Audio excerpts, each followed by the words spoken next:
We got it all. We got angry fans. We got comeback news. We got a little bit of she said, she said. It's even a two-parter.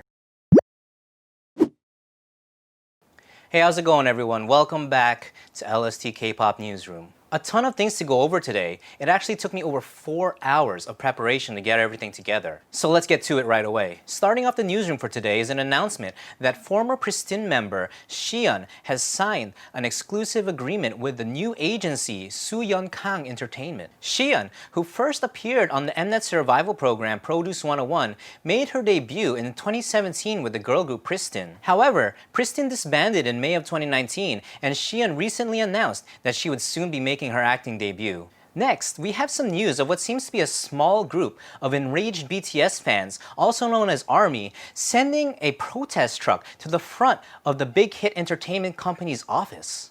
On June 29th, Big Hit made a statement that they were currently taking legal action against those who were harassing and spreading false information about their artists. However, some fans seem to think that this is just the company paying lip service, and they are upset that Big Hit is not properly releasing details about the process. The message on the truck reads, "Have you tried to understand fans and tried to communicate with fans? Who have you communicated with? We are demanding quick feedback and the release of detailed disclosure of the process and results of the charges." In addition, the truck had a banner underneath the screen that read, "Incompetent Big Hit, protect your artists, allow the third round of charges." So are the fans crazy for thinking that they have the right to know about every single detail that goes on behind the scenes about Big Hit's action? Or should Big Hit give them the information about the process?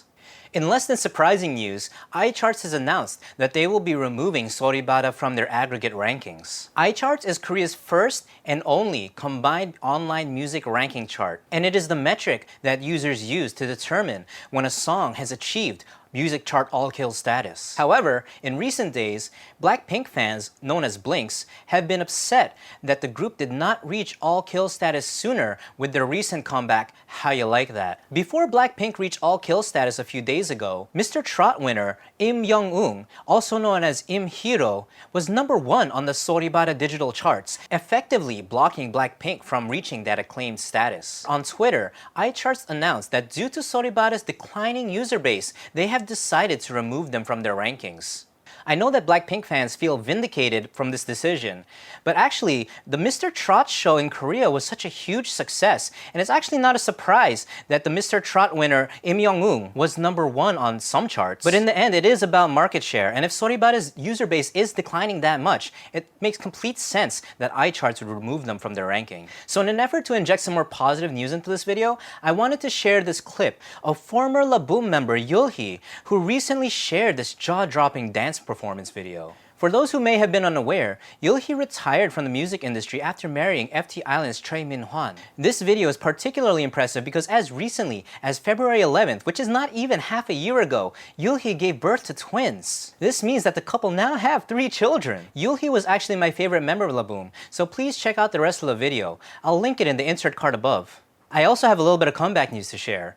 Earlier today, ATEEZ released a mysterious image and message on their Twitter account. Fans were wondering if this message and image was a teaser for a possible upcoming comeback. Well, ATEEZ now have something to be excited about, as the group's agency, KQ Entertainment, has confirmed that ATEEZ will be making a comeback later this month. It was also reported that EXO's Kai will soon be making his solo debut.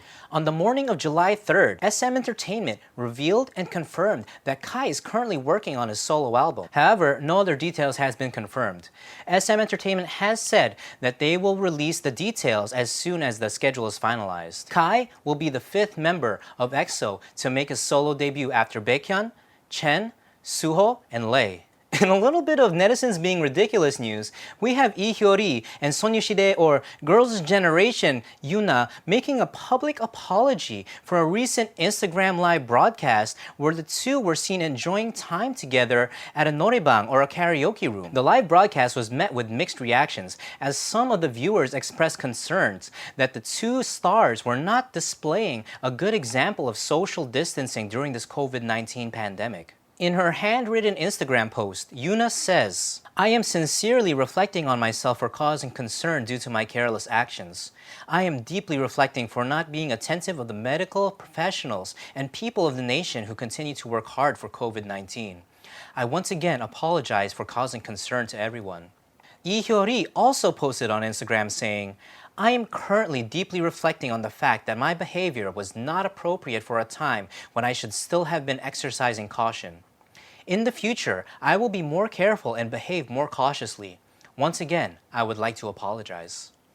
The reason why I think that this is a bit ridiculous is that the coronavirus situation is being managed quite well by the South Korean government. It is not unlawful to be outside in Korea right now. The noraebang was open, the two women had worn masks to and from the location, and they had booked a private room for the both of them. I would like to add that although there were some who thought that the two's outing was controversial, there were many netizens who defended them.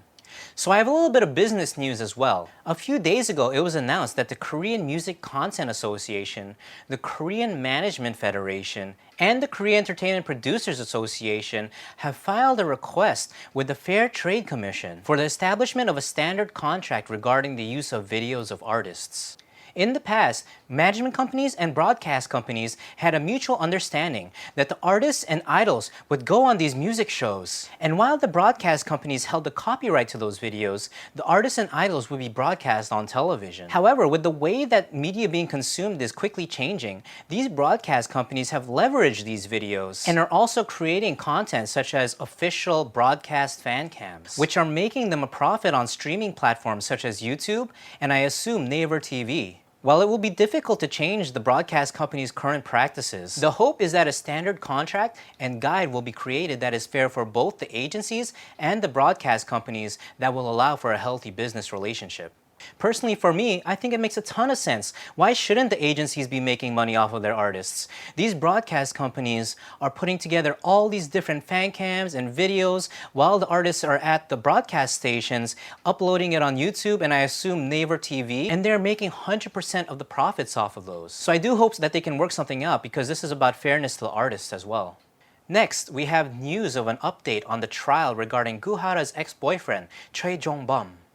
In 2019, Choi was charged by prosecutors for committing the sexual crime of filming body parts without consent, assault causing bodily harm, intimidation or blackmail, coercion, and destruction and damage of property. In his first trial last August, Choi was sentenced to 1.5 years of prison and 3 years of probation. Both parties filed an appeal, and yesterday, a verdict was made on the appeal trial. It seems that the probation has been rescinded and Choi will only serve 1 year in prison. In the verdict, the judge stated, "Sexual intercourse is one of the most intimate aspects of a person's privacy, and to threaten to expose a video filming this can not only cause irreparable psychological damages to the victim, but it can also severely damage their honor." According to the court, it was difficult to find evidence that the videos were filmed without consent. With this announcement, it seems that we are one step closer to closing the book on this case. But it seems that Hara's brother may be making a requested prosecution to make a final appeal and extend Choi's prison sentence. In an unrelated interview today, Kang Ji-young, who was a fellow member of the now disbanded group Kara, spoke about Hara. She was asked by the interviewer how she felt about Hara's passing. Kang Ji-young answered, "It still hurts me a lot. It's not something that I can just forget because I want to. I still miss her very much." She continued, "I believe continuously missing and thinking about her are the only things that I can do for her, besides maintaining a great friendship with the rest of Kara members." Lastly, she added that, "It hurts me thinking that there is nothing I can do for her."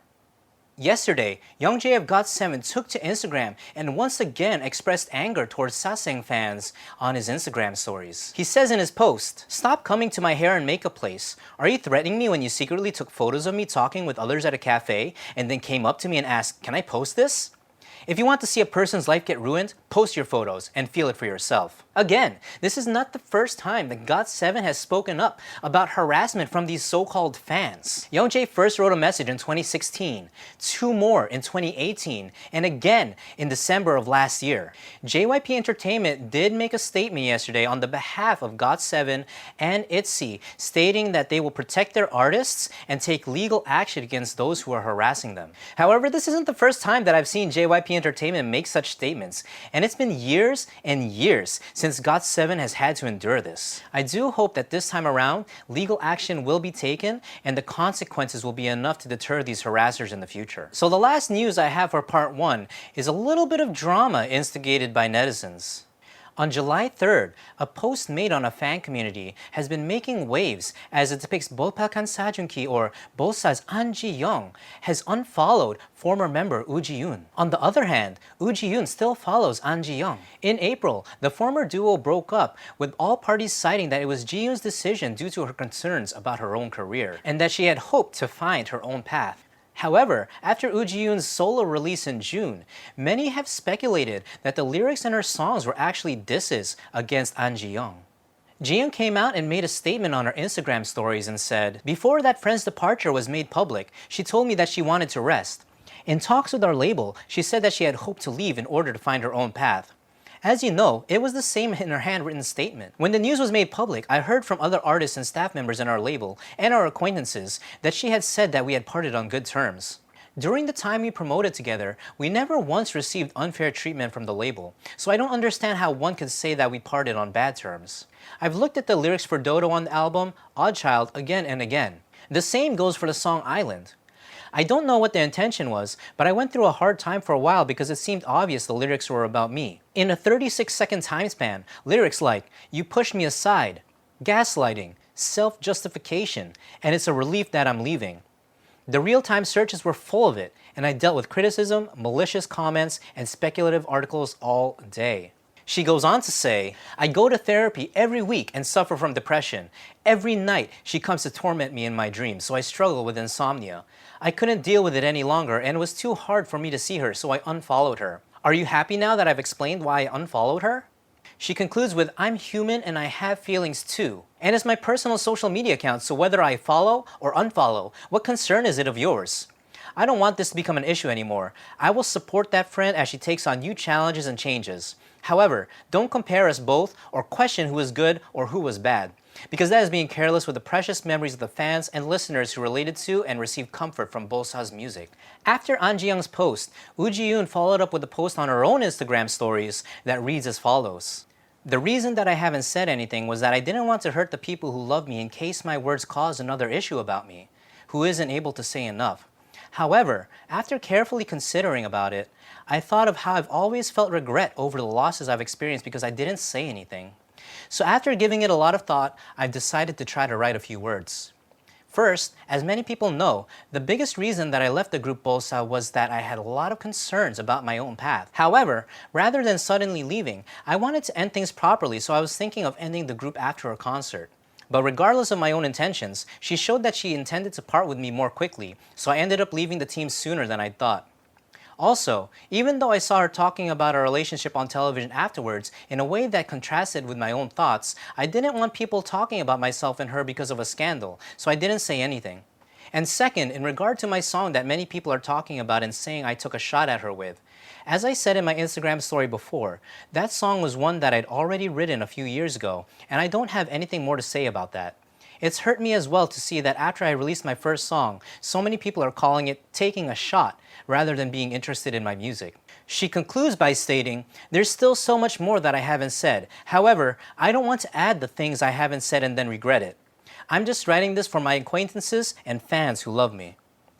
Now, I know that this is a lot to read and take in, but I wanted to include every detail about their statements because I believe that it is important to have the whole picture when forming your own opinion. Personally, I don't think either of them are wrong. I believe that there's just been a lot of miscommunication and suppression and minimization of certain feelings over the years. The two had been a duo since high school, and it's hard for me to believe that there's actually bad blood between the two. In a way, I believe that this started as just drama stirred up by netizens who read too much into Ji-yoon's lyrics, and now it's affecting both of their lives personally. So that's it for part 1 of today's news. For part 2, I'll link it in the insert card above. Please leave a comment below and let me know if you have any thoughts on the topics we discussed today. I'm really interested to hear what you guys think. If you thought this video was informative, I'd really appreciate it if you hit the like button, and for more regular K-pop news, please click subscribe.